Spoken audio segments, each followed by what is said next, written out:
morning, I'm Melvin Cabreros, and today we'll be discussing a critical application of data communication and networking. Hospital Information System, or HIS. I chose HIS because it's vital for patient care. Demands stringent data security and perfectly straight real-world networking in a high-stake environment.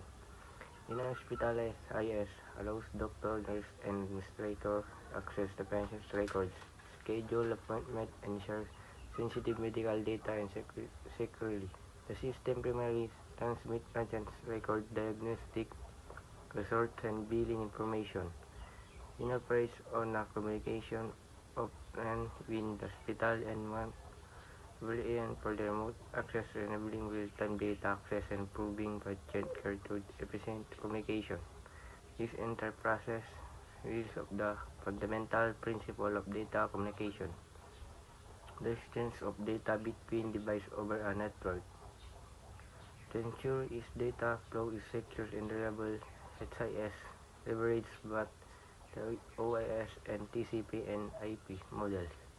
At the application layer of the interact with the HIS software, the transport layer uses TCP for reliable data transfer, while the network layer employs IP addressing for routing. The data link and physical layers and the connectivity obtained via Ethernet. For security, HTTPS encrypts the data between devices and serves protecting sensitive patient information. TCP IP as swift and secure, reliable, and error-free data transmission.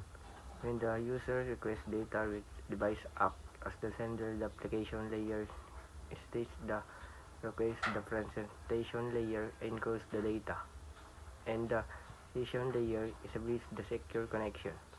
Then the transport layer segments the insecure delivery via TCP. The network layer routes packets using IP and finally in the data link and physical network, be internet cables or Wi-Fi to the SI server.